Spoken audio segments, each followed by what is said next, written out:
Hello, everyone. Welcome to this presentation from Trinet Internet Solutions called How to Pivot Your Ministry's Digital Strategy for a Post-COVID-19 Environment. Now, these are challenging times. No one is doubting that. There is a lot going on in the world right now, particularly as it relates to doing Christian ministry in this environment of shutdowns and restrictions. But we have a very useful presentation for you today that we've spent a lot of time on to make sure that you are equipped to survive the environment ahead so that your ministry can actually succeed in getting the mission accomplished and getting new supporters to back that mission.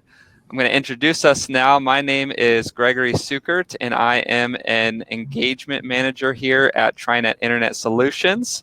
And then with us, we have Ron Weber, our Chief Operating Officer and our digital marketing expert. Go ahead and say hello, Ron. Hello, everyone. Thanks for joining this webinar.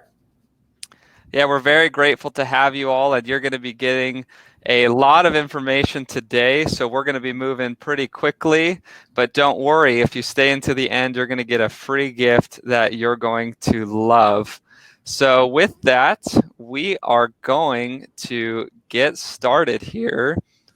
And just so you know, you can engage with us in the comment section. If you see on your right-hand rail, if you're on a desktop, you can engage in the comments here. I'll just move us to the side so you can see, engage with us right here in this comment section.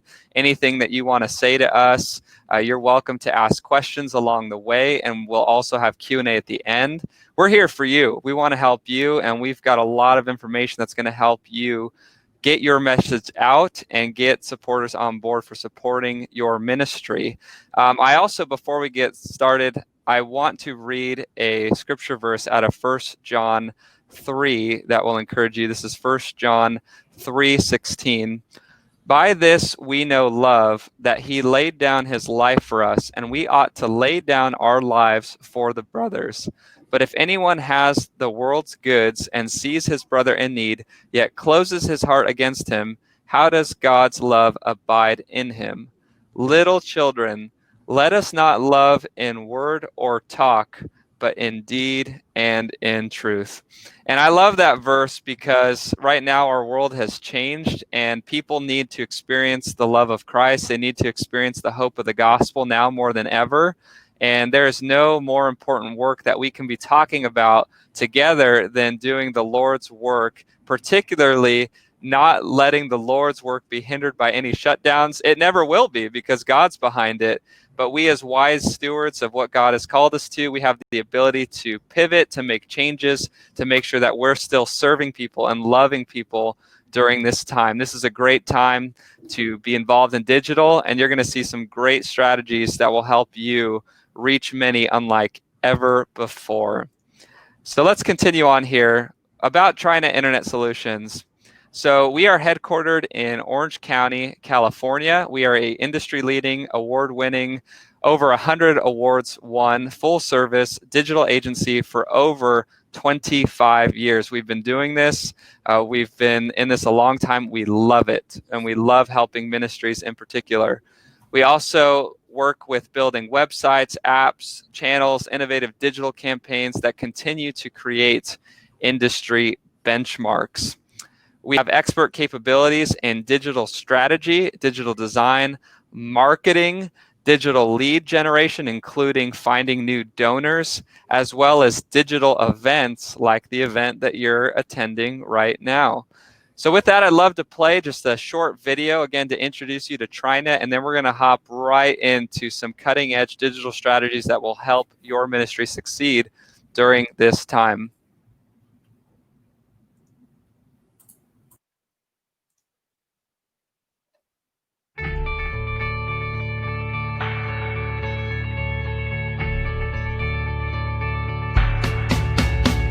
Hi, I'm Barry McGuire. I'm the founder and the president of Revival Outside the Walls. Build a global brand, another life. We're visionaries, we're passionate. We've always worked with the best people we could possibly find to get us to where we want to go. We looked around, who's the best digital marketing company we could possibly work with? And wherever we went, we kept hearing this name, Trinet, Trinet, Trinet. And I have to tell you, we're having so much fun working with the people at Trinet. They have so much talent. I mean, we're outside the box all the time, but they're even ahead of us. And the magic that takes place in our meetings, it's just amazing.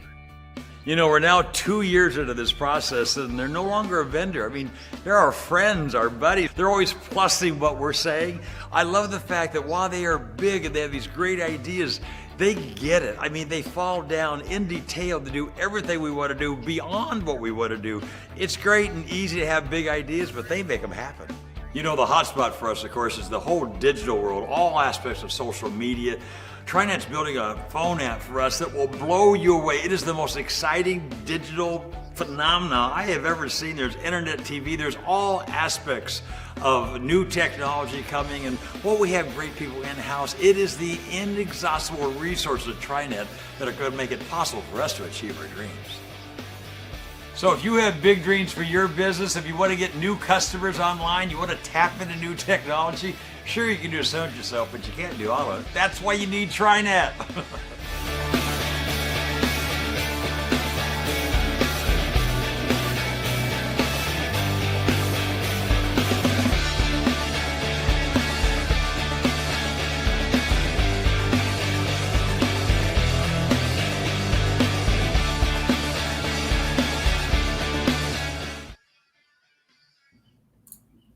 Thanks, Gregory, for playing that video. Well, let's jump right in to our agenda for today. We're going to cover the following points, which one is COVID-19's impact on ministries. The second is we're going to go through some strategy pivots to consider. Now, we originally started with 7, but we kept brainstorming, and so we came up with a whole bunch more. So we're going to share 7 plus bonus ones as well. The third is we're going to talk about some top resources that you can use to help as you pivot your ministry strategy. Fourth, we're going to talk about how Trinet can help you. And then fifth, we're going to do a Q&A. What I'd like to do before we get started is I'd love to put up a poll. I'd like to get you guys to get your feedback and put up a poll. And the poll question is, how much longer will COVID-19 continue to impact ministries? So you should have a poll window coming up and should be able to participate in that poll. So if you can complete that, we'd love it. We'd love to get your feedback on that. So how much longer will COVID-19 continue to impact ministries? And while we're waiting for the results on that, I'm going to go ahead and have Gregory continue, and we'll revisit the poll in a minute and have him talk about COVID-19's impact on ministries. All right. So obviously, COVID-19 has affected so many. It's brought big changes to society and ministries, and those changes are here to stay. Many changes will be affecting us for the current future, as well as maybe longer than we all have expected. And we're curious to know what your thoughts are on that. So go ahead and fill out that poll so we can see how long you think this is going to be affecting us. But at least for now, this is our reality, and we want to talk about the impact on these ministries. So there is the short to medium term impact. The first is their social distancing and handshaking gone away. I mean, who's gotten used to the elbow taps now? I mean, we've done so many elbow taps, right? Another impact is masks are a huge part of our ministry operations. Visiting donors in person could be limited or halted altogether, which could be a challenge if you're involved in donor development and fundraising. Annual gala fundraisers, so those are gone. Those are gone right now. So many ministries have had to cancel their big annual events that are responsible for bringing in most of their revenue to do the Lord's work and continue their ministry. So what do we do about that? We're going to cover that in this presentation.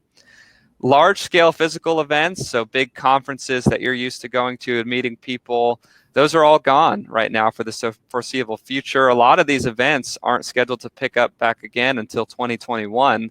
And so these are things we need to be aware of. And how do we overcome these? We're going to get through that. Small-scale physical events are still allowed depending on the restrictions of your area. Donors impacted financially, including fewer donors. That's a reality. There are more people filing for unemployment, businesses closing, businesses shutting down. And so that affects the economic impact of donors that give. And we want to talk about how do we overcome that? How do we find donors that aren't affected by this? Also, increased customer communication. That has been a huge challenge. We have to do that now more through digital tools and resources than ever before.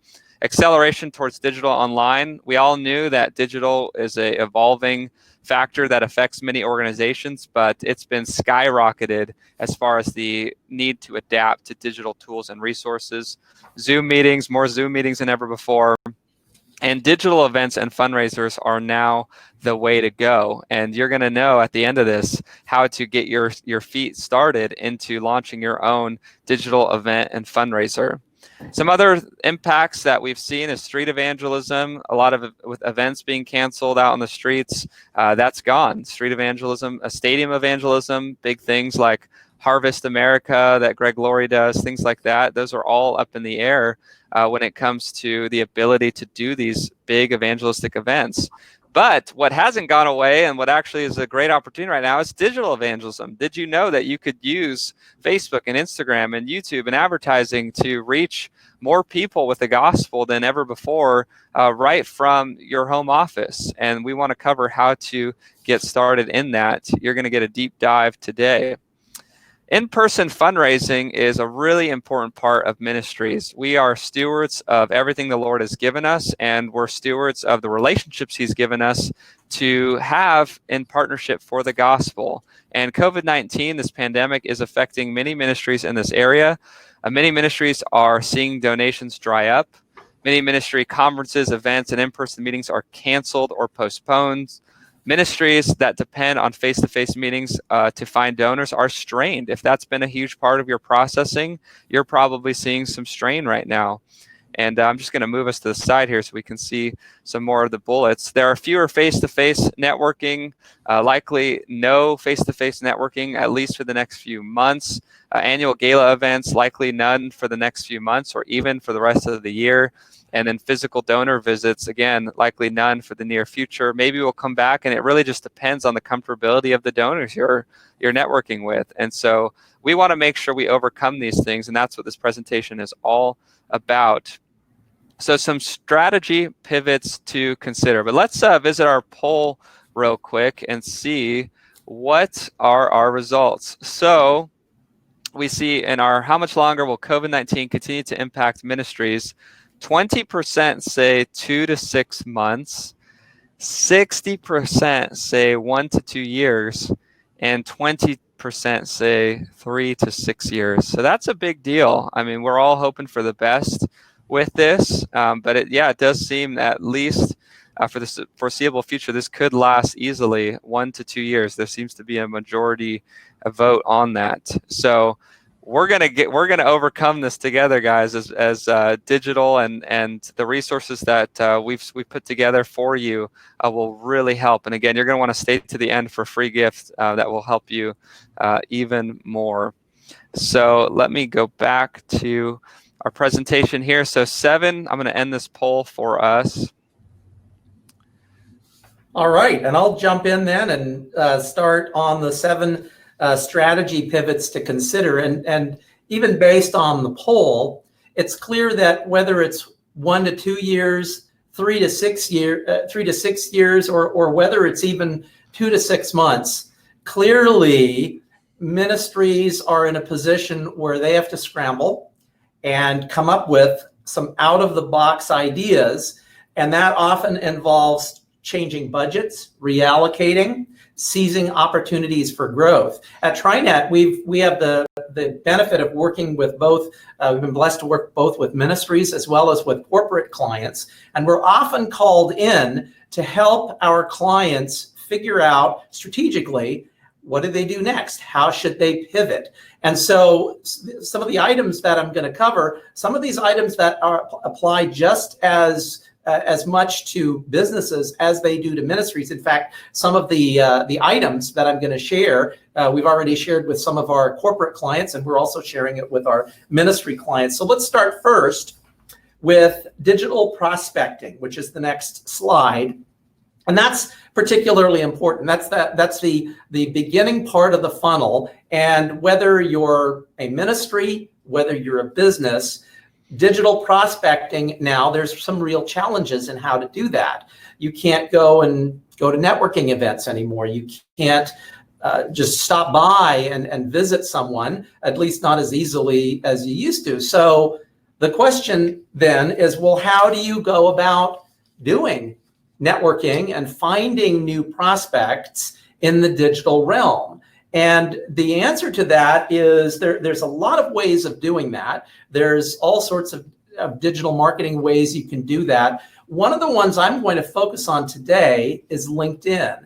And the reason I like to focus in on it is because businesses already quite a few are using LinkedIn very strategically, but we haven't seen a lot of ministries use LinkedIn. So I want to explain to this for ministries in particular, why this is so important. And there's 3 key ways that you can use LinkedIn, and I'm going to go through them.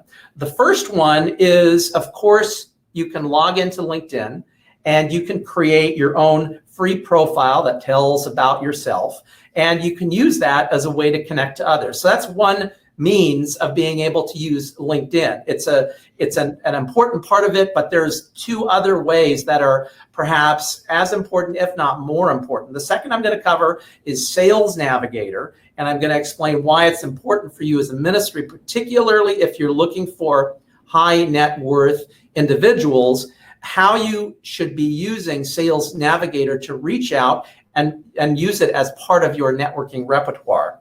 The third is using LinkedIn for digital campaigns. And very, very few ministries have done this.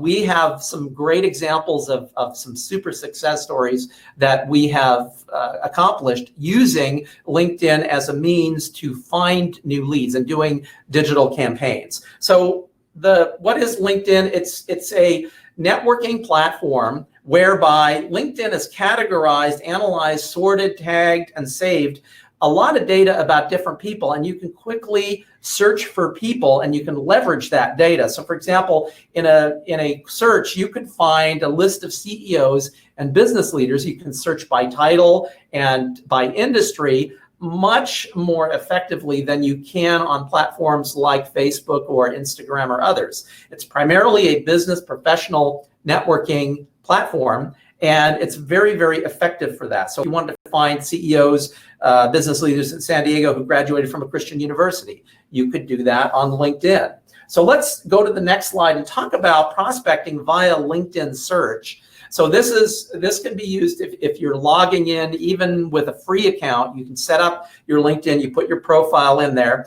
The power in LinkedIn comes in with who you're actually linked to. So the more people that you're linked to, the more ability you have to be able to find and seek out new people and do searches, because it really, very much of it depends on who you're linked into. So for example, on the search results page, you can do filters with checkboxes to help to narrow your search result to find your ideal donor, perhaps what industry they're in, what are their interests, and so on. You can add additional nuances to find people who would be interested in supporting your ministry. For example, you could filter to find people that might be interested or currently on a nonprofit board. All this filtering gives you a context for a conversation. So using LinkedIn, the free features, using the search is sort of the first level, I would say, of using LinkedIn. Let's now talk about some LinkedIn account types. So a free LinkedIn account offers some limited results. It offers some limited filters. I highly recommend that you upgrade to a paid premium account. And in particular, the Sales Navigator, which I'll talk about in a few minutes, That will get you both access to more data, access to more search filters, and you have access to more people who you're looking for and who looks at your profile. Think of a premium account as a ticket for access to a search engine, a broader search engine, and you definitely want to invest in it. The charges, it's between $50 and $75 a month. Highly recommend it, definitely worth the money. So the sales account would meet the data needs of most ministry fundraisers. It ranges from $65 to $100 per month. And but I'm going to advocate even going a step beyond that in a minute, and that's the Sales Navigator. So for example, a tip for you is you want to send connection requests to prospects because LinkedIn makes messaging connections easier than messaging people who aren't connections. To send a message to someone who isn't a direct connection to you, you have to use something called a LinkedIn InMail. And you have to pay for that with InMail credits. With a paid account, you get a certain allocation of InMail credits each month, which you should use. If you're a development director or manager for a business, you should be using your LinkedIn InMail credits every month. For premium accounts, you get between 10 to 30 credits per month, and that allows you to reach out to people that you're not directly connected to and to be able to start a conversation. The next slide I'm going to talk about is an essential prospecting tool, and that's the LinkedIn Sales Manager. I highly recommend that. There's a little bit extra cost for getting the LinkedIn Sales Manager, but the tools in there are just amazing. You get 20 in-mail messages per month. You can save up to 1,500 leads. You can do very advanced lead and custom searches. You can even set up a template and say, send me or search for me on a regular basis people who have a certain characteristics. Maybe they're a CEO, or maybe they've just been promoted, or whatever you're looking for within a certain geographic area. So you can actually have it dynamically every week be sending you new leads. And that's some of the power of what LinkedIn can do, is it can regularly fill your inbox with new prospects. You can create custom lead lists. You can do lead and account alerts. There are filters based on keywords, geographic location, region, state, job title, company name, company size, organizational type, group memberships, which schools they've attended, what groups they're part of, what years of experience, what industry they're in. And that is really some of the real power of using LinkedIn as a fundraising person. If you're fundraising, it's a powerful tool that you want to take advantage of. Let's look at some Sales Navigator secrets. So number one, you'll want to use the Team Link Connections filter to find prospective donors who have maybe a first or second degree mutual connection. So a first degree connection is you're directly connected to that person. Second degree connection is you're connected to some other person who's connected to the person that you're looking for. So leads with mutual friends or colleagues are 5 times more likely to schedule a follow-up meeting or to engage in follow-up conversations. So you'll want to look for those first and second degree connections. And the more people that you're connected to, the more likely it is that you'll have a first or a second degree connection with the person that you're looking to reach. Sales Navigator includes in-mail credits. So you'll want to make sure if you're a development person, you ought to be using your in-mail credits every month. Third, you can use something called Point Drive. And what Point Drive allows you to do is you can create a presentation package and present your ministry content to leads. So for example, you could create a package that might have a PDF, or maybe it has a brochure, and you can on Point Drive, and Point Drive can track individual engagement. So you can track who has seen it. So let's suppose you sent a link of it to someone and they passed it on and they looked at it and then they passed it on to someone else who then looked at it, who passed on to someone else. You can get a tracking of who actually looked at it, and then you can follow up with those people who looked at it. Number 4, you can use Sales Navigator Insights to find donor leads based on your usage and profile information. So those insights can be very helpful. You can leverage interests listed on LinkedIn profiles. So any interest you can actually tie back to something that's related to your ministry is a terrific launching point for a pitch that directly addresses what matters most to your prospective donor. You can also, there's also a Google Chrome plugin, a Sales Navigator extension that you can put in Google Chrome that makes it even easier, because as you hover your mouse over an email address link, if there is a LinkedIn profile for that particular email address on LinkedIn, a profile will pop up for you to use. So you can, it makes it even easier to be able to find, hey, is that person available on LinkedIn? And then can I go ahead and connect with that person? And LinkedIn is in addition to the Sales Navigator. Now we've talked about Sales Navigator. Now let's go to the third way of using LinkedIn, and that is with LinkedIn advertising and LinkedIn campaigns. And what you can do is you can do in-mail campaigns. There's new types of conversational campaigns that you can use on LinkedIn. Whatever type of campaign you're using, the idea is you want to use LinkedIn's search engine to help you find the kinds of prospects that match or that are in the right category for who you're trying to reach. That would be potential friends of the ministry. So you can target whether they're based on or members of certain Christian groups. You can do donor lookalikes. LinkedIn actually has a feature where, let's say you have a list of 500 supporters of your ministry. You can upload that to LinkedIn and use that as a seed profile to help you find new people that look like your existing list. So you're not messaging your existing list when you're uploading it, but you're using it, you're uploading it. LinkedIn then goes through that list and it says, I've got a list of 500 here. I've got 300 of those. I've got matches, or I have email addresses in LinkedIn. Now let me look at each of those profiles. Very interesting. Now I'm going to go out to the rest of the LinkedIn population, and I'm going to find people that have the profile of those 300. And then I'm going to send out in-mail messages to those people. That's how you're using the power of the LinkedIn search engine to help you with your prospecting, to find people that look like existing donors. And that's part of the power. You can also do website retargeting, where you could say, I'd like to, somebody who's visited my website, I'd like to be able to send messages to that particular in-mail messages or other types of advertising messages in LinkedIn based on the fact that they had visited my website.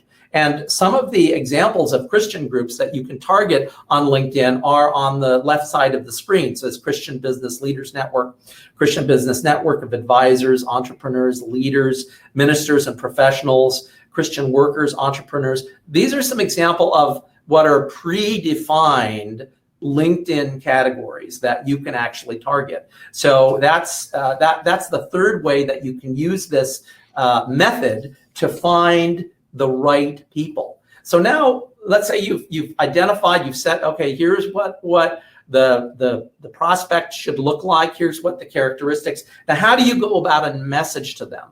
On the next slide, I'm going to talk about the 4 key components of a successful LinkedIn message. So it's 4 key components. There's a greeting and a question. There's ask permission. There's offer value, and no pressure. And you're just having a friendly conversation. So you start first with a greeting and a question. And again, this is the LinkedIn messaging type whereby there can be an interaction. So you're starting with a greeting and a question. You're introducing yourself, asking an engaging question right away. For example, are you interested? Would you be interested in a free webinar about finding new clients or be intentional about praying for the lost, let's say.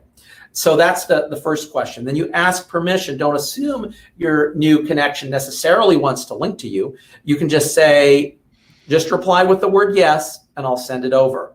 And then you can offer value. You can offer a free template, a link to a webinar, training series, a podcast episode, or other helpful content that will show that person or explain to that person the value of what your ministry is doing. We suggest not putting the link into the message right away, but putting it in the response. And again, no pressure. And if you're not interested, no worries at all. Have a great day. So these are the 4 components of a successful LinkedIn message. And then on the next slide, an additional tip. After the prospect says yes to receive your valuable content, say something like, awesome, here's a free link to, whether it's a webinar or an e-booklet, or maybe it's a brochure about the ministry, or it tells about an upcoming digital event. Can't wait to hear your thoughts. By sending 50 to 200 invitations each day, you're creating a steady system for prospecting within LinkedIn. And LinkedIn is we like it. It's one of the for the last 2-3 years, it's been one of the fastest growing platforms in terms of engagement and people getting involved. It's grown tremendously, particularly in the professional realm. And if you're looking for high net worth individuals, it's the place to be. The next example I want to show is a sponsored in-mail ad ministry example. And this is actually an in-mail message that we campaign that we created for one of our ministry clients, Great Commission Media Ministries. And the in-mail was sent out directly from through the account of the head of the U.S. branch of this ministry. And it was an introductory in-mail message. It said, hi, it's great to meet a fellow believer in Christ. I'm Dave Ogren, U.S. Director for Great Commission Media Ministries. We do evangelism differently. I'd love to share about this ministry. Can we connect for a 3 to 5 minutes via phone? And even if you just need prayer, contact us. So this particular message was sent out using that same targeting algorithm where we identified the types of people that would have a propensity for being interested in this evangelistic ministry. We then ran this campaign, and over a 3-month period, we got over 90 new leads that were then directly when this in-mail went out, the director would respond to it directly and follow up directly. So 90 leads, fresh leads, high net worth individuals, and the right people, and they were able to follow up on that. So just an example of an actual sponsored in-mail LinkedIn campaign ad that was done specifically for a ministry and specifically to find new supporters. Now, next slide. Once you've made the LinkedIn connection, then it's time to pick up the phone. You can respond in LinkedIn, but now's the opportunity for you to say, hey, let's pick up a conversation. So take it from LinkedIn to a phone conversation and start that conversation going. And it's so critical for ministries to increase their communications via phone, both with prospective donors as well as with current donors. We highly recommend if you called your donors once a quarter or once a year, you should be calling them much more regularly, even just to pray for them. People need encouragement. They need prayer right now. And so you take advantage of that. Don't be afraid to pick up the phone and call them, even if it's just to pray for them. They want to hear from you. And you can also use Zoom as a follow-up with donor leads. So you could either do a phone call or you could set up a Zoom meeting. And in the Zoom meeting, you could then talk with a prospect and then tell them more about the ministry, share some of the passion. You could bring on other ministry staff and participants. So you take advantage of the technology Zoom to follow up with donor leads as well. So that is how you can use LinkedIn effectively. 3 ways. One is just with the basic free account linking to other people. The second is upgrading your account to the sales, or even better yet, to the sales navigator. And the third is using the power of the LinkedIn search engine to help you find new prospects and new leads. So next, I want to talk about, let's talk about something broader, which is how do you create a digital fundraising funnel, a digital funnel that is continually bringing in new leads for a ministry. And Gregory, why don't you share that with us? Yeah, so digital fundraising funnels are ways that you can actually automate your digital fundraising procedures online. And the way it works is we actually combine several technologies together, integrating them in a beautiful way that tells the story of your ministry and invites prospective donors into an experience where they can see your passion and hear your vision for the ministry, get invited to support, and then provide follow-up to make sure that they know about the opportunity to support even after they see your passion in a live event. So we're going to talk through like 3 technologies: social advertising on Facebook, Instagram, Twitter, whatever it may be, then taking people to landing page. So you have a website technology that you're using. Then you have to use a digital event fundraising platform, kind of like this. It's a digital event, a webinar platform, like whether it be Zoom or this one like Webinar Jam. And then you use an email platform like MailChimp to do follow-up emails after the event. And the flow of that looks like this. So you run ads inviting people to your webinar, and you target people who are interested in Christianity, people who are targeted in Christian missions, people who are interested in Christian worship. And there's all sorts of targeting opportunities available on Facebook to reach people on Facebook and Instagram who have interest in Christian ministry and Christian missions, much like your organization. Then once they see that ad, you bring them to a landing page that you design, and we're going to go through how to make a landing page as best as possible. But you can see a good example here where it's just a clean design where you invite them to the event, you let them know what they're going to get by attending, the benefits, how they're going to be inspired to pray, to wake up in the morning and pray for missionaries throughout the world. And then you have the event that they register for from that landing page. You host the event. They get to see your passion live. They get to interact with you live. They get to hear your love for the Lord and your love for ministry live. And you get to use your heart that's on fire to ignite their heart, and the Lord using you to ignite their heart and passion for missions. And then after the event, you do automated follow-up emails that invite that attendee into a partnership relationship for missions. So this is the flow of a digital fundraising funnel, and we're going to dive a little deeper into that right now. So when you're advertising, yes. Gregory, let me just put in an important point here on this flow. If you do these things individually, let's say you do Facebook ads, or you do a webinar, or you just do email, on average, the responses that you get, the conversions that you'll get with any of them individually, it's between 1% and 3%.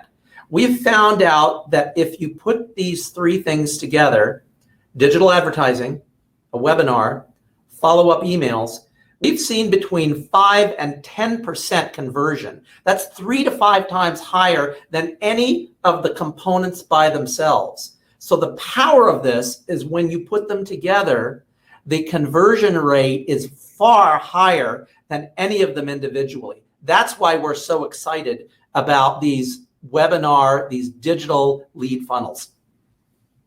Absolutely.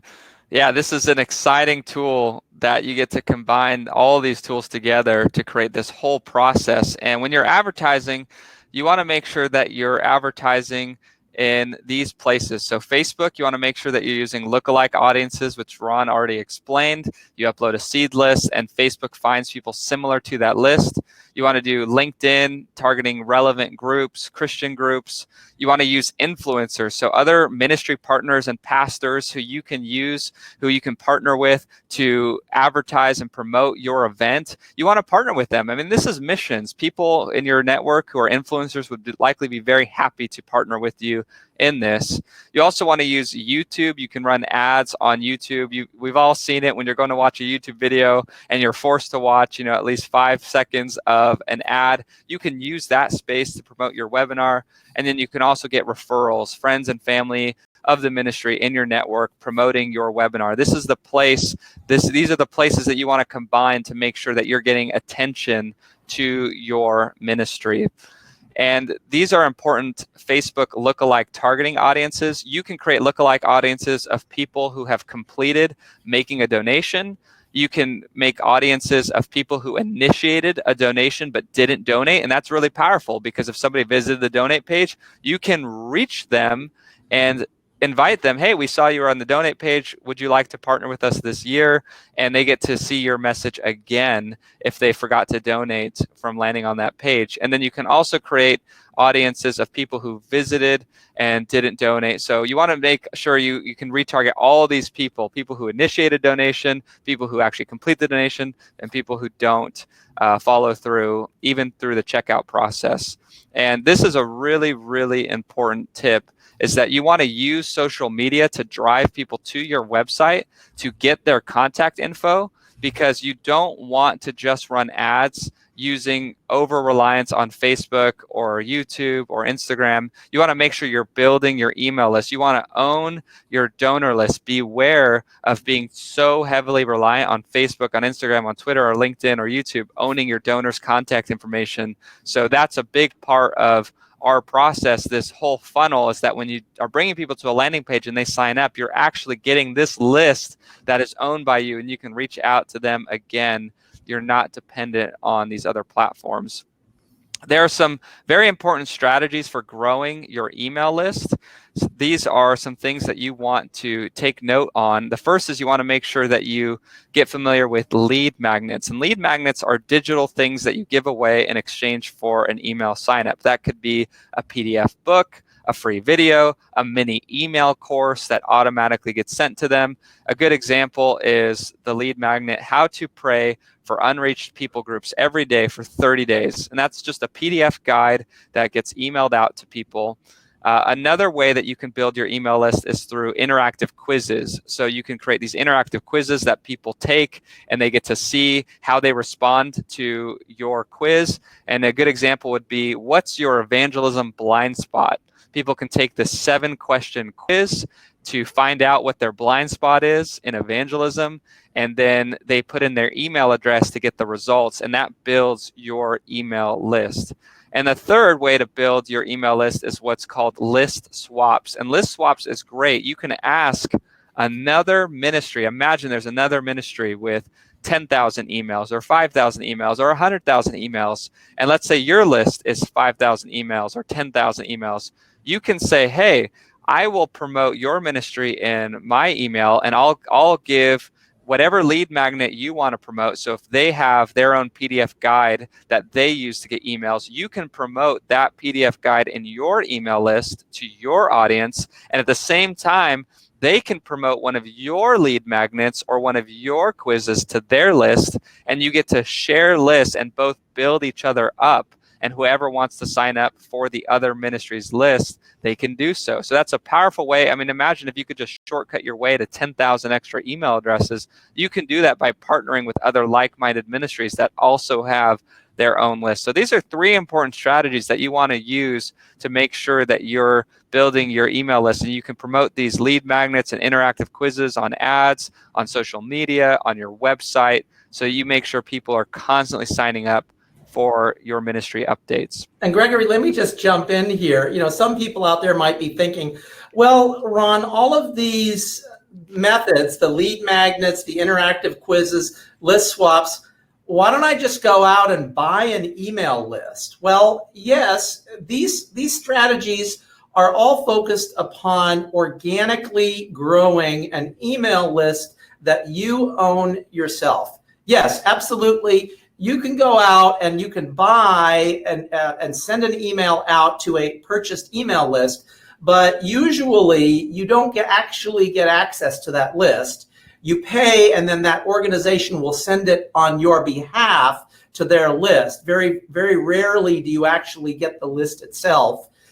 So you don't own the list. Every time you send out an email, you have to pay to send it out. Are there some circumstances where that may make sense?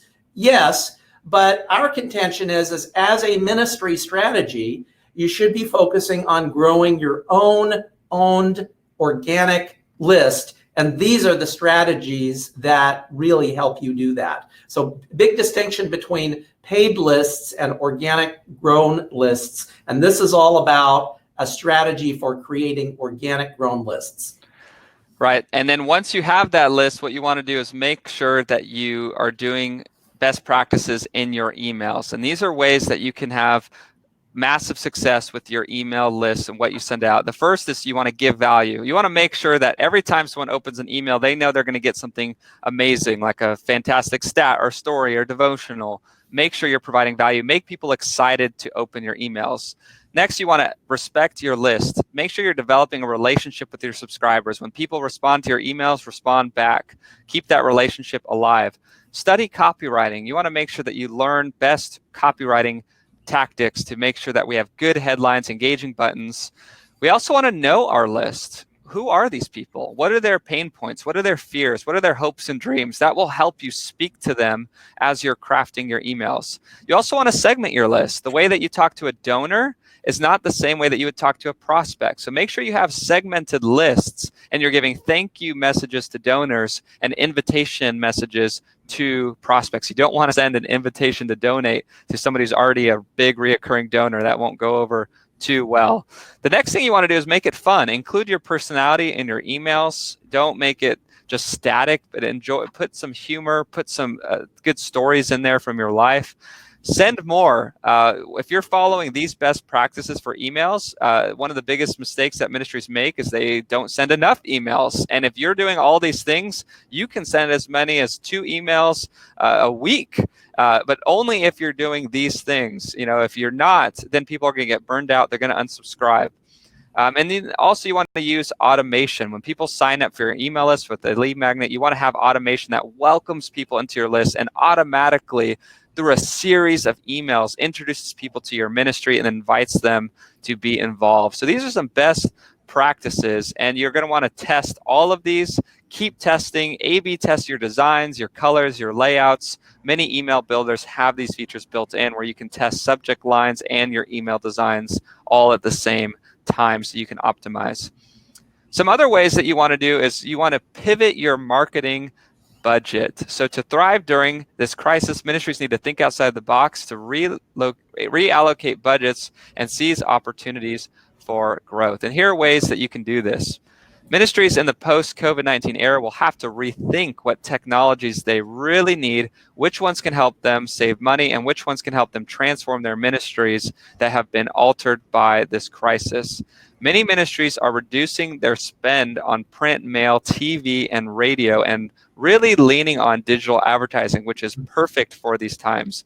You also want to know that right now, digital advertising rates are at an all-time low post-COVID-19 because many businesses can't advertise. Either they don't have the funds or their businesses are shut down temporarily, and advertising competition is way down, which means when you pay to run ads now, you're going to get much lower rates, more results, more reach than you did before all of this. So there are some good things, some good opportunities ahead of us right now. I was hearing that on Facebook. You can reach, with the same number of dollars, you can reach anywhere from 1.5 to almost 2 times as many people with the same dollars that you could pre-COVID-19. So now's the time to jump in on that.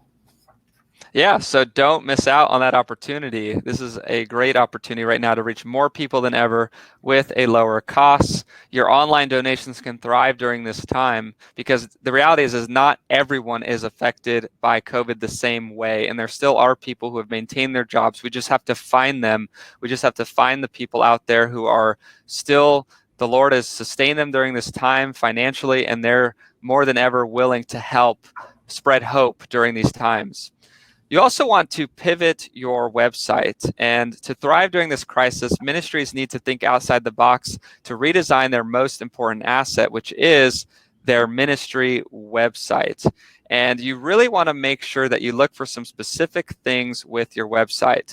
You want to make sure that you update your website right now to feature more videos, because that's what people are consuming like crazy right now. Media consumption rates are through the roof. You want to make sure you have links to upcoming webinars. You want to make sure you're doing webinars like this, that you're engaging with your audience, that you're keeping them engaged through live webinars. You want to have the webinar replays available on your website where people can replay something that they miss. And then you also want to be able to have a virtual meetings portal where people can connect with you intimately online through Zoom to get ministry updates. those are some key things you want to have for your website. And again, this is an example from Living Waters. They're an evangelistic ministry that trains churches in evangelism, and they're doing tons of digital conferences right now, and that's very accessible on their website. You need to build your website for these times. And then you also want to pivot your marketing message to thrive during this crisis. Ministries need to think creatively about changing how they message their donor prospects. And here's an example. So we have a direct one-to-one marketing messaging. It becomes an imperative. We must be messaging donors right now on not just a webinar basis, one-to-many, but also one-to-one. That is an imperative during these times. Communication needs to be through the roof. We need to be communicating one-on-one with donor prospects, finding out who they are, inviting them into what they care about, and that's missions, advancing the gospel. We also need to be communicating one-on-one with existing donors, praying for them, encouraging them, telling them how God is using your ministry during these times.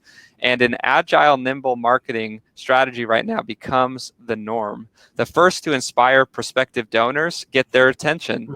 And that's just the reality. We have to move fast. We have to inspire. There's lots of ministries out there. And thankfully that we can trust the Lord that the work that he started, he'll provide the supporters to support that work. That's just, God takes care of his ministries. I mean, we don't have to worry about that. But at the same time, we want to be wise stewards and know that we want to be people to inspire now. We don't want to inspire tomorrow. We want to inspire now during these times. We also need to pivot on retention, focusing on donor communications for retaining donors. We don't want to lose donors for lack of comforting and encouraging them and connecting with them during these times. So to thrive, we need to think outside the box to keep existing donors happy and continuing their support. And here are some donor retention digital communication strategies that you can take away right now to use digital to keep donations coming in. The first is to communicate more frequently than usual. That's a given. We want to communicate all day, every day, be on the phone with at least a couple donors. We want to make sure that we're planning through our everyday communications, through emails, through phone calls, through Zoom, through webinar, and mixing all of those up. Communicate. We want to provide guidance, clarity, support, and encouragement in our community or in our communication. We don't want to just be begging for money or appearing desperate. We want to be strongly rooted in the Lord, rooted in the reality that he will provide for us, that he will meet our needs according to his riches in Christ Jesus, and just providing encouragement. People are a lot more inspired by encouragement than they are by desperation. You also want to provide detailed, actionable information that will be useful to your donors right now. So very specific wins that your ministry is having, very specific needs that your ministry has. You also want to inform your donors of any new policies, ministry programs, or outreaches that your ministry is engaging in at this time. Meaning, if you are a ministry that is used to having many in-person events and you've now switched to having many digital events or about to switch to having more digital events, you want to let your donors know, keep them the first to know, keep them excited about the changes that you're making, and then listen to your donors. Donations are at their best when donors feel heard and appreciated. So we want to listen, make sure we know that we care, that we're here, and they're not just a financial number to us. They are a person in partnership with ministry, doing the work with us. And then the best cold emails and the best calls are those that truly add value and truly encourage in a time when donors need it. Ask yourself, what encouragement needs to be shared right now? Then follow through with that valuable message. And Scripture is a ginormous book of encouragements. If you're wondering, what do I say? Open up the book of Psalms. You can find immense encouragement to read the Psalms to your donors and keep them encouraged during this time. Another example is that if you have a devotional or testimony to give donors during this time, to give them hope, you don't want to wait in giving them that hope. You want to give it to them as quickly as possible, focusing on stories that inspire, that bring joy, and that share the success that God is giving your ministry during this season. Next, we want to move into pivoting to new ministry programs, and we'll go to Ron for this section. And yeah, just a thought on that last slide with donor retention, digital communication strategies. It reminds me of an old Isley Brothers song called Love the One You're With. It says, love the one you're with. Don't be angry. Don't be sad. Don't sit crying over good times you've had. Love the one you're with. So that's what donor retention is all about loving the one you're with. So make sure you do that. So let's pivot to some new ministry programs. So this is, how do you thrive? You need to think outside the box. You need to come up with, what are the strategies to pivot products and services? And so let me share 3 strategies. And these are similar strategies that we use when we consult with businesses. It's the same idea, and there's really 3 key strategies when you want to pivot. The first one is same product, service, but via a digital channel. So the key question there is, how can we offer a version of our ministry products or our services through an online channel? How do we do an annual gala event?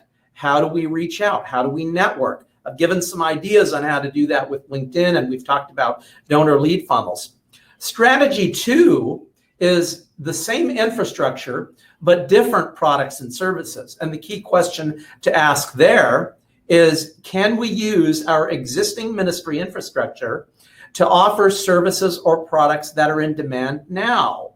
And there's some examples of that. Strategy 3 is the same product and the service, but a different infrastructure to deliver it. So how can we rapidly, key question there is, how can we rapidly increase our capacity to produce or distribute ministry products and or services that require a different infrastructure? So let's take a look at some examples.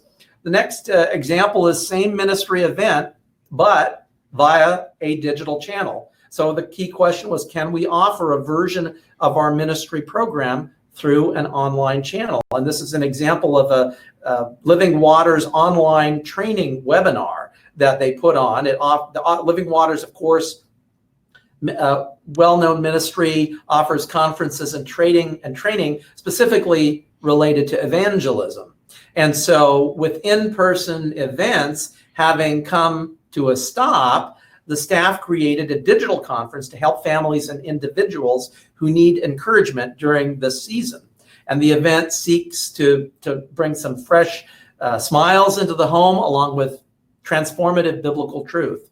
And attendees were also able to participate in live Q&A with each of the conference speakers. Another example on the next page is Dare to Share, a ministry that provides youth leader training, youth evangelism training, outreach activities, youth ministry resources to help churches to grow their ministries. At the end of 2019, they actually overhauled their Life in 6 Words mobile app, and that app was created to help others facilitate face-to-face gospel conversations. Well, during this season, they changed it again to include a new audio feature that would enable a gospel conversation that was still personal and relational, but virtual. And they moved forward in faith, and the feature was released right before Easter. So there's yet another example of a ministry that's pivoting their strategy. The next slide is a pivot decision matrix. And this is a matrix that we usually go through with some of our corporate clients, but it's as applicable to ministries as it is to corporations. So the question is are we struggling because of COVID-19? So that you can say, are we struggling in our ministry because of COVID-19? Is the answer yes or no? If the answer is yes, then the question is, can we offer our products or our ministry services online? If the answer is yes, of course, go ahead and do it. If the answer is no, we can't, then the question is can we use the infrastructure we already have in place to produce products and or services that are in demand? A good example of that was churches. For a while, many churches weren't able to meet, and they said, well, how can we reach out to the community? So many of them created drive-through food distribution, use their churches to do food distribution through drive-through. That's a way that they could use their facility in a new way through drive-through to be able to minister to people in the community. So if the answer is yes, do it. If no, of course, there's focus on loss mitigation, but I think we can always get creative. I think there's always ways that we can think of, well, how can we do this in a new way? So think about that. If the answer is no to, we're not struggling, then the question is what can we acquire or change our infrastructure to expand production of our products and our services? Other churches did that. They created entire live video services on their church. They created on their website a portal where you could watch the live services, and many of them really focused on that. They would run the services all day long. So that's an example of that. If the example is yes, if the answer is yes, do it. Otherwise, continue to operate as normal while exploring new opportunities. So this pivot decision matrix is very helpful even for ministries as you're thinking through how to pivot your strategy. Next, let's talk about how to pivot from physical events to live digital events.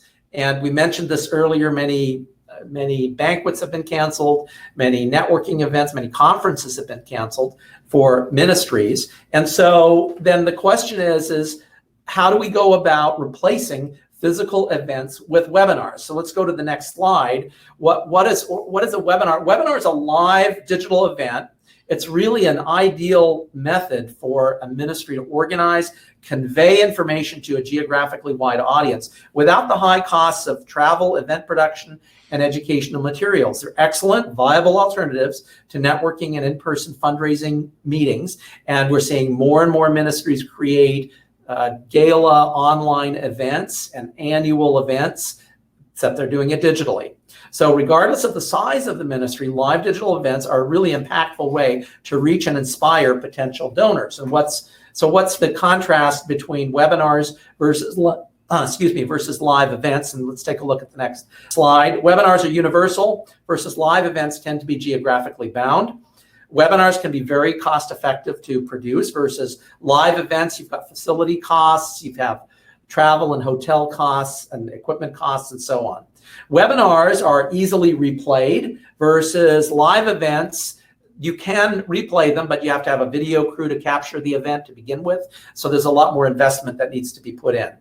Webinars, the real beauty of using webinars is you can use a lot of the webinar platforms to do automated reminders as well as follow-up versus a live event. A lot of that has to be either done manually, or if you have some kind of marketing automation system, you may be able to do that, but a lot of ministries don't have that. So it's much more cumbersome to be able to do follow-up. So let's talk next about what are some features of digital events. So if I want to put on a digital event, what platform features should I be looking for? And so, of course, there's various solutions out there, various software as a service options out there. You're looking for, whether it's you're looking for basic video conferencing or dial in a phone option only.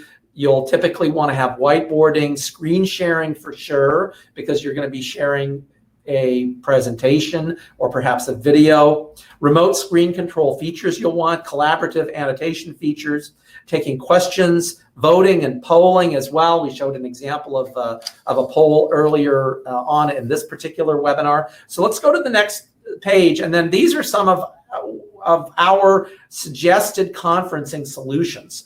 And I've divided it into two columns, one that's appropriate perhaps for internal ministry meetings or perhaps one-on-one meetings, let's say with a donor, versus public events and some of the larger public webinars. So for internal meetings, certainly Zoom, GoToMeeting, WebEx, free conference, Google Hangouts, Google Meets as well has just come out, Microsoft Teams, Skype, Uber Conference are all good solutions for those types of internal ministry meetings. For public webinars, we lean towards using things like Zoom webinars or Webinar Jam. We're using Webinar Jam right now for this particular webinar, both to record it and to assist with the replays. Livestorm, Easy Webinar, Crowdcast, Demio, ClickMeeting, Webinar Ninja, GoToWebinar, and Big Marketers are all good choices.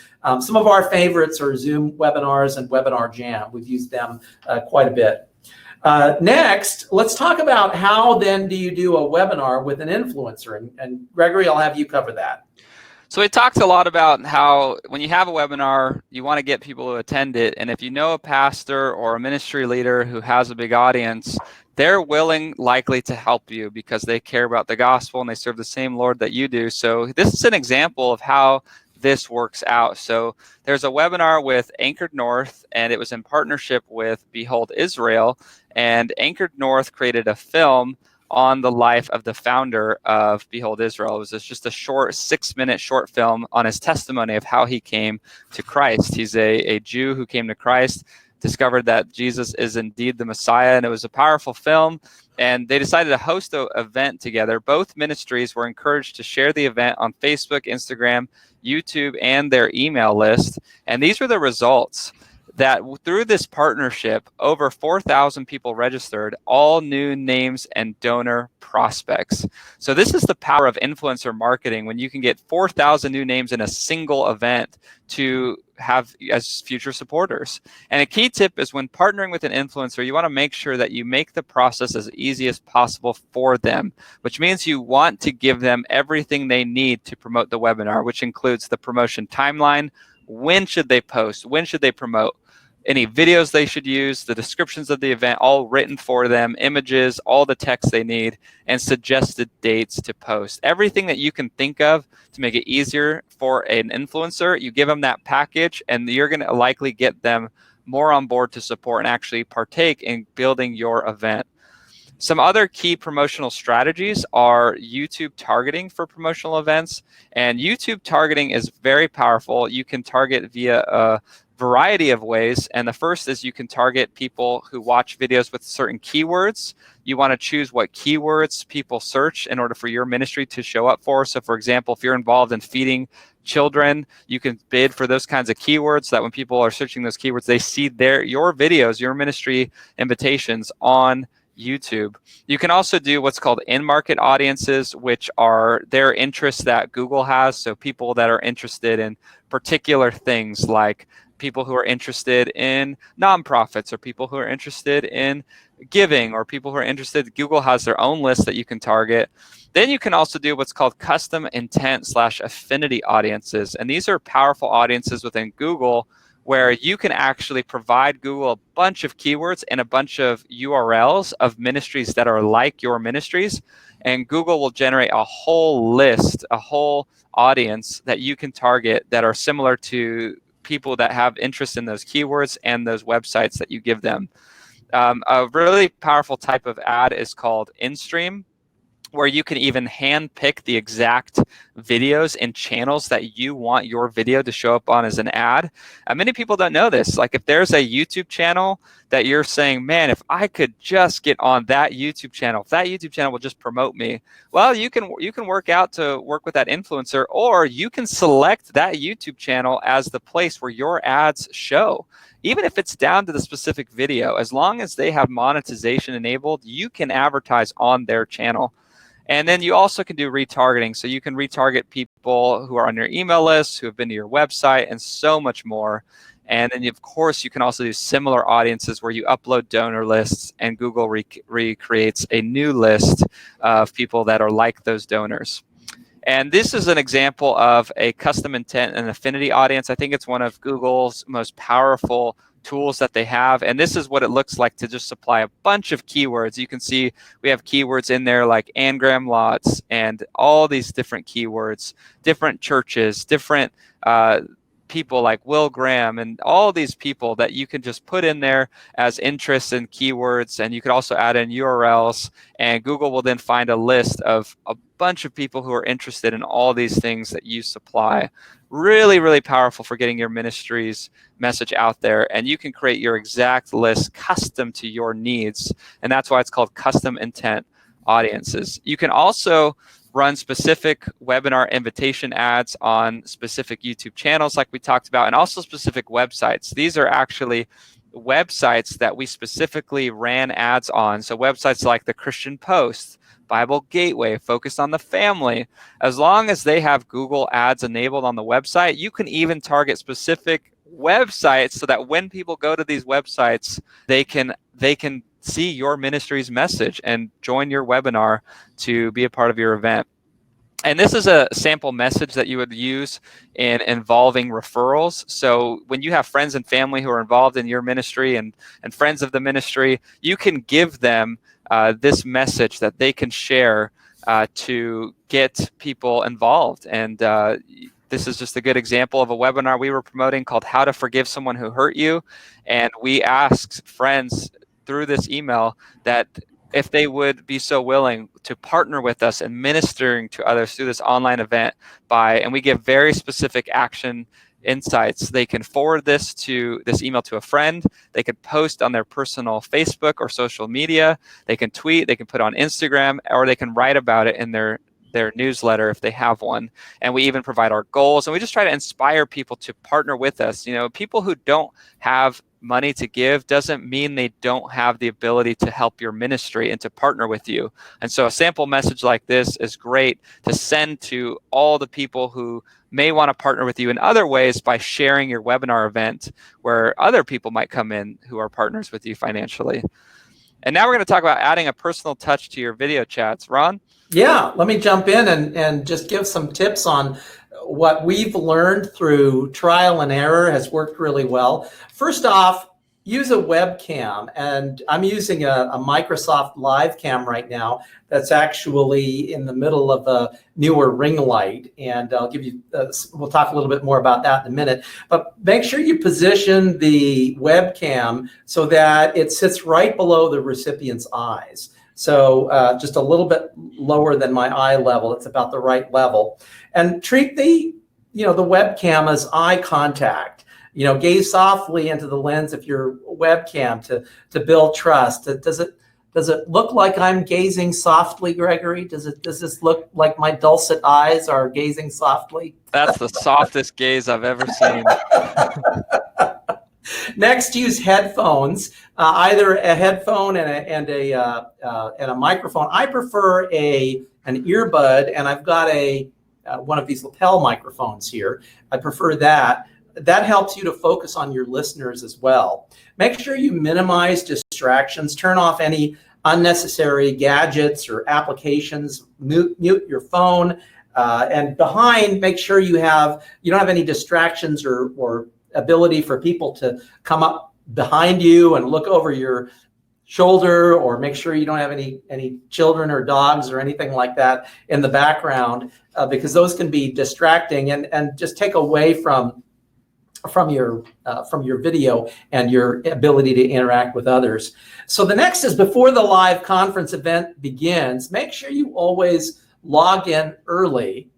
Being there ahead of time allows you to familiarize yourself with the platform, helps you feel confident. You can also test the audio and the video, which you should always do. Test any video inserts as well, test file and screen sharing. So test that before the conference begins.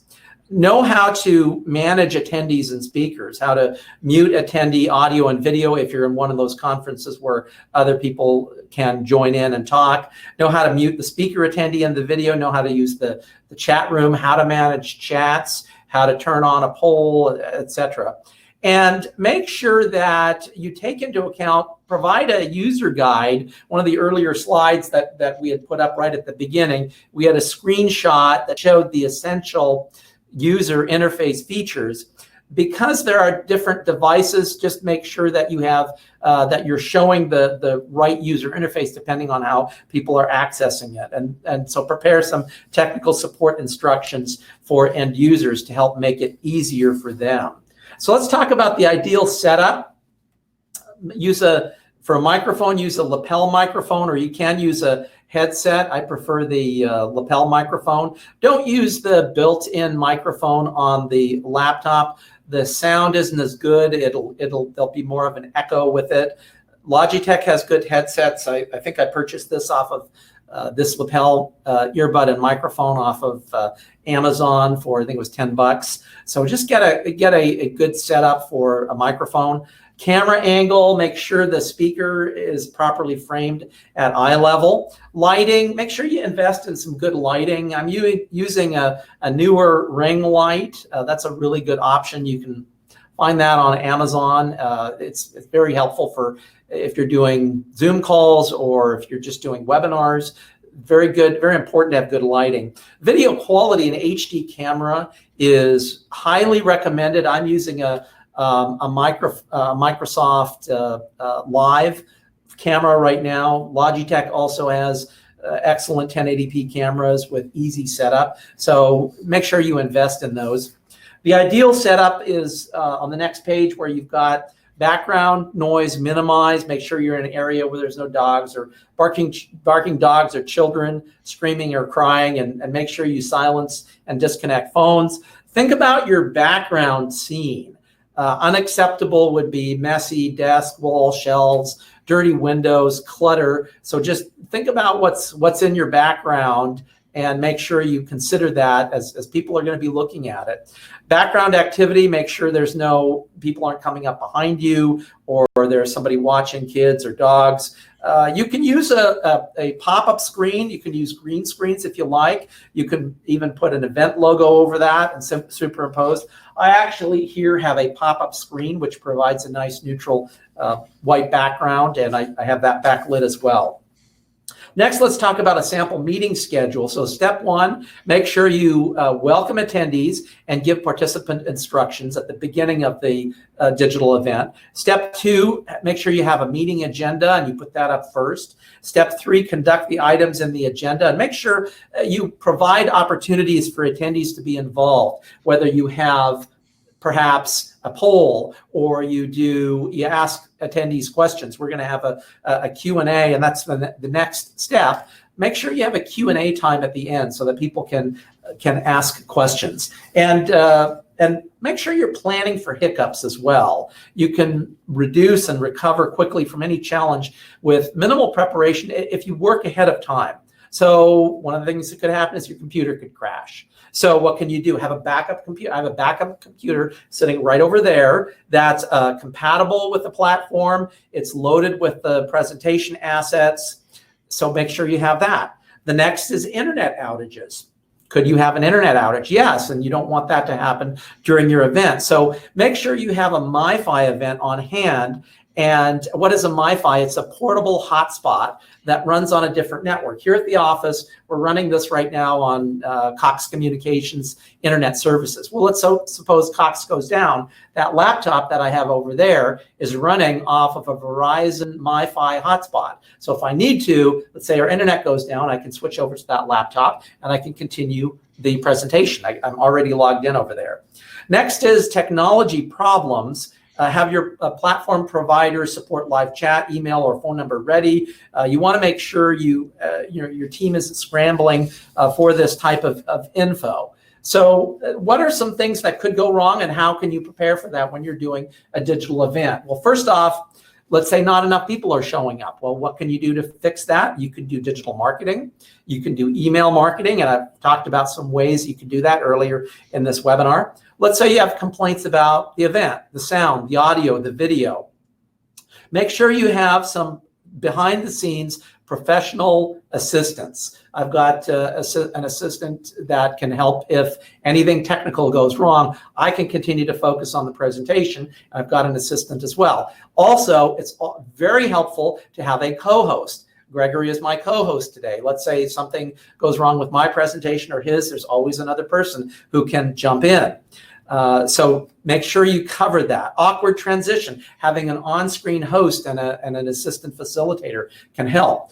Are you trying to handle everything yourself? Make sure you have both on-screen and off-screen help during the event so that it can go smoothly.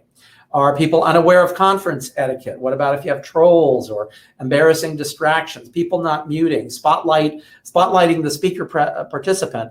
Off-screen people can help you to manage that live event. So make sure you have somebody in the wings who's off camera who can help you if you need it. Don't get overwhelmed trying to do it yourself. Get an off-screen professional to assist you, and because you don't want to have participants getting a poor impression of your organization. And so get help to make sure your event comes off well. And by the way, Trinet has a long history of doing successful live events, webinars, smaller events. We've done stadium events. So if you need help with your live event, give us a call. We can absolutely help you with that. We have a lot of experience. We have all the equipment needed to be able to do that. Next, let's talk about top resources. Gregory, walk us through some of our favorite strategy tools. Yeah, so our favorite tools that you'll want to stick in your back pocket to use to accelerate your ministry are these tools. So the first one is called Brand Watch, and this is a powerful social media listening tool. It's a place where you can actually monitor for anywhere that your ministry is mentioned online. And that's a good thing to have because you want to be able to know what people are saying about your ministry, what the perception of your ministry is, so that you can craft the best message for your ministry going forward. There's also another tool called Global Web Index, and this is a great place that gives you an accurate profiling of what people are doing online. If you're wanting to know what different behaviors are and what the different activity is, this is a great tool for that. Google Trends is also another great tool for knowing what people are interested right now.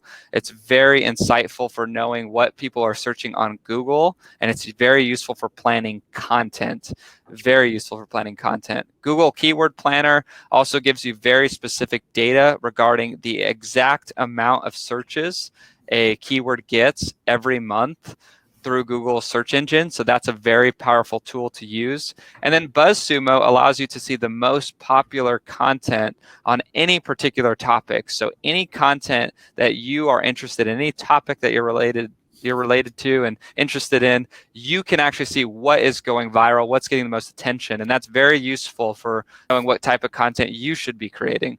So these are our top resources to have in your back pocket for running your ministry digitally.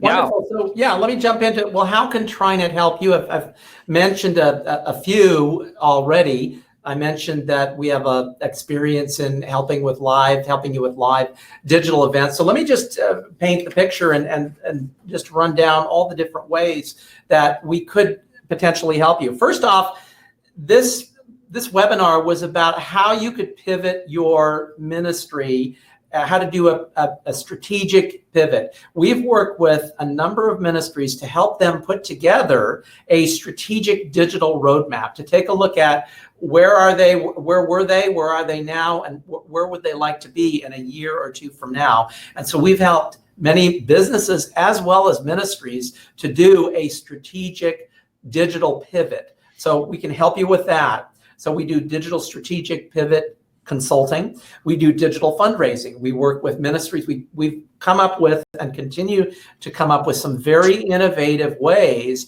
to be able to use tools to be able to reach more prospective donors. And so I mentioned digital donor prospecting funnels. I don't know if anybody else who has put together a funnel combining digital advertising and webinars and email in the way that we have, and have been able to get the kind of results that we've been able to get. So that's something very unique to Trinet.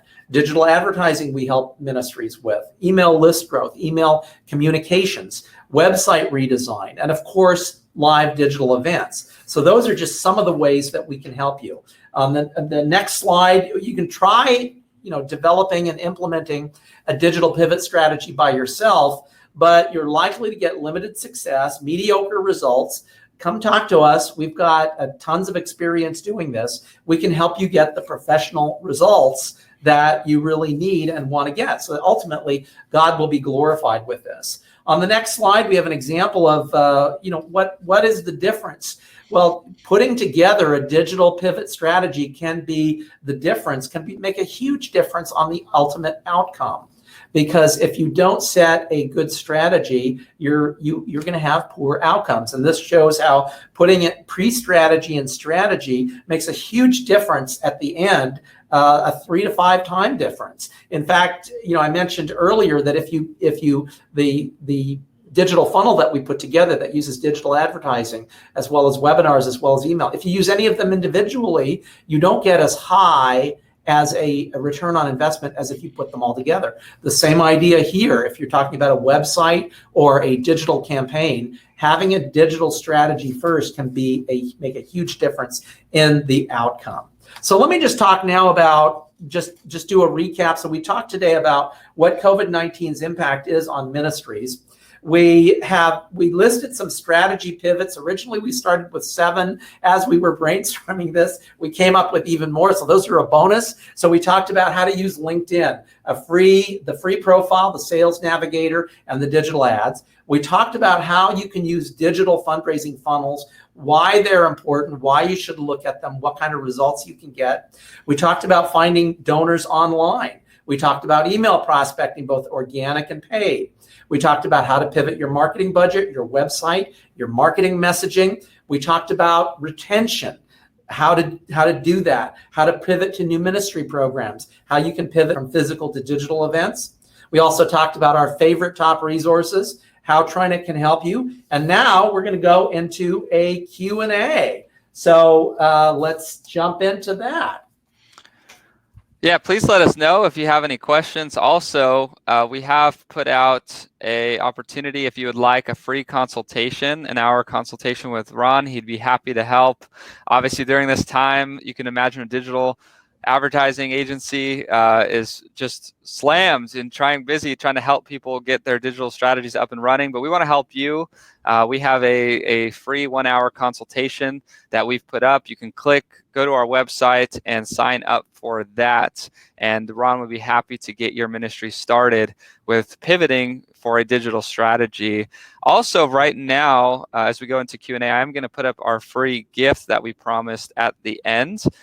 We actually this was a giant presentation with all the strategy and screenshots, so you can take this and use this as a roadmap of how to pivot your ministry going forward. We're going to give you this entire slide presentation completely for free, so just go ahead and download it there. There's a lot of time and so much brainstorming and strategy and practical results that have been gleaned, and these are all the things that we've seen that are working the best right now that we want in your hands so that God may use them to increase your ministry. So go ahead, sign up for the free consultation, get the free PDF, and we'll continue right now into Q&A for just a little bit. I do see a question here from Kara.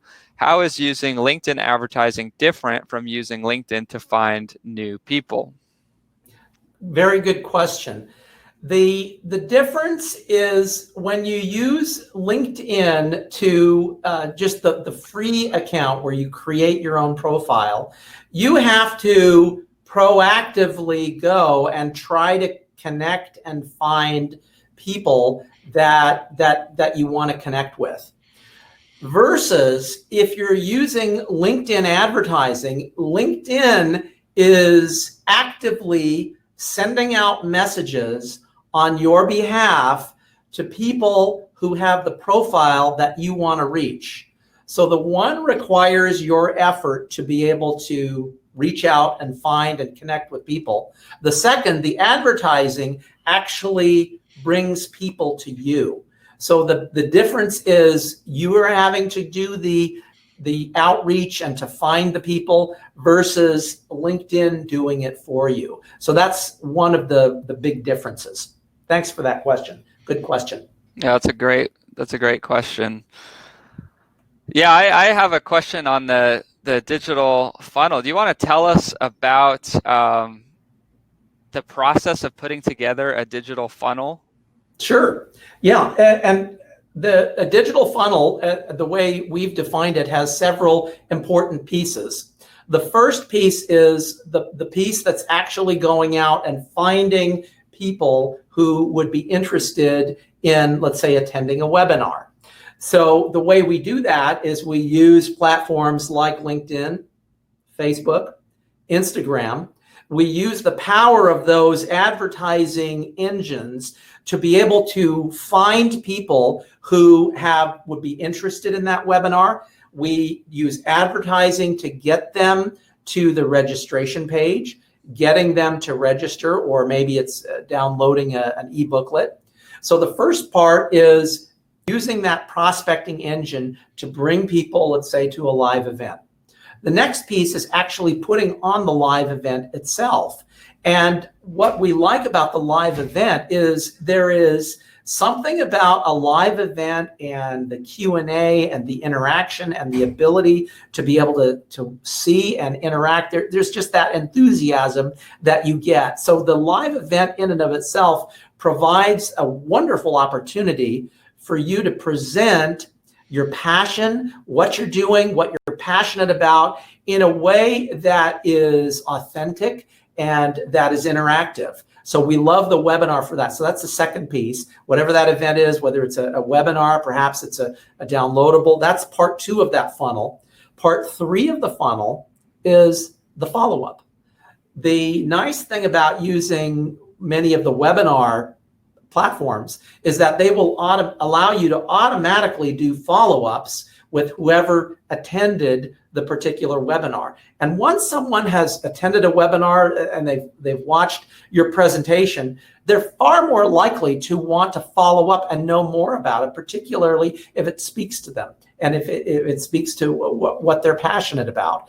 And so the 3 pieces together, the call it the top of the funnel where you're bringing people in, the actual event or item that they're looking at, and third, the follow-up, putting those 3 things together is a very powerful combination that creates great conversions. So the way we set it up is we start first with the messaging for the social media channels. The second is we create that live webinar or that live event or live item, or perhaps it's a downloadable. And the third is the follow-up.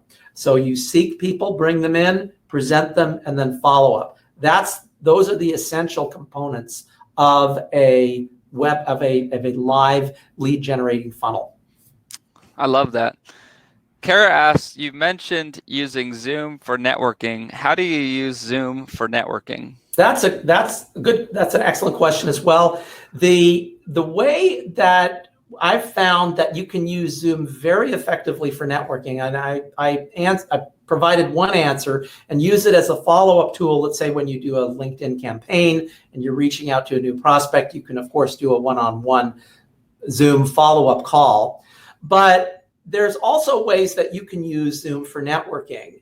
There's a variety of organizations that will put on regular Zoom meetings.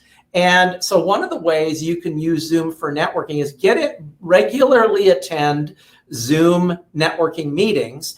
And as you see people on the screen, you have the ability in many of these Zoom meetings to be able to follow up one-on-one. Let's say you see somebody in the Zoom meeting that you want to follow up with. You can use the messaging inside Zoom to be able to send that person a private message, introduce yourself, say, hey, I've seen you on several of these Zoom meetings, love to get to know you, ask for their permission. You can then, once you get their permission and get their contact information, you can then, off the Zoom meeting, you can then follow up with them on LinkedIn. You can reach out to them directly for email. So Zoom networking meetings that are happening right now for many organizations are an excellent way of networking in this environment. In fact, it may be one of the few ways of actually networking. And so use the Zoom private messaging feature, reach out to people, and that's how you can use Zoom to network. Thank you for that question. That's great. That's great. Talking about ad costs, I just want to get into that again. Like, what's going on with ad costs for ministries? What opportunities are there? Well, yeah, that's a great point.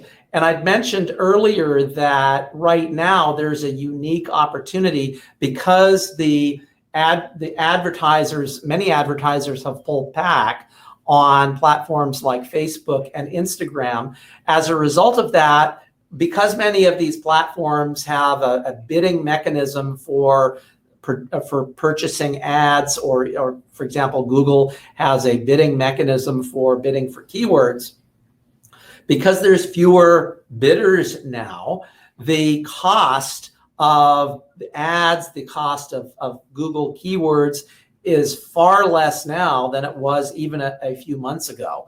And what we've also noticed as well is there's also seasonality with doing digital advertising when you're talking about Facebook, Instagram, or even Google keywords. We have seen, for example, that between Thanksgiving and the end of the year is possibly the most expensive time to advertise on social media platforms. And we recommend that, unless you absolutely have to, you advertise in other times of the year. For ministries, it just gets too expensive because there's too many retailers advertising during the Thanksgiving to New Year timeframe.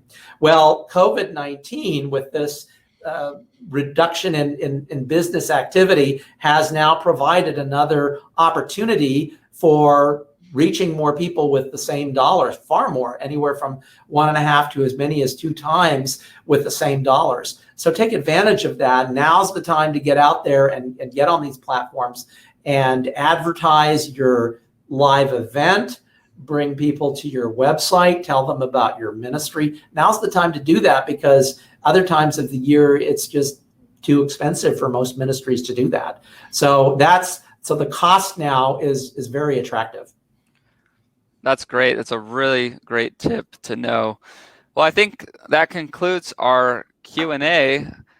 Everyone, we are so thankful that you attended for this. More importantly, we're thankful for the work that you're doing. We're thankful that you're involved in the most important work available, and that is serving the Lord, that's serving Christ, that's making him known. And we just want to encourage you to keep it up, keep resting in him, keep pursuing to make him known. And we want to help you do that as much as possible. So please reach out to us. We want to be a part of your ministry. We want to help get the gospel go forth. Reach out to Ron, take advantage of that consultation, and make sure you download that presentation right now so that you can use this as your roadmap for the season ahead. Ron, do you have anything else that you want to say to our attendees? I just want to thank them for attending today. We went a little bit over, but in terms of, we originally tried to cram this into an hour. There was just too much good stuff. And so it took us a whole hour and a half to get through it, but certainly worth the time. And do reach out to us. On the final page, there's my email address. There's my phone number. There's also our website. You can connect with us on Facebook and on LinkedIn as well. So feel free to give me a call, reach out. I'd be happy to chat with you about how we can help your ministry pivot your digital strategy in a post-COVID-19 environment. Again, thank you so much for attending. All right. Thank you, everyone.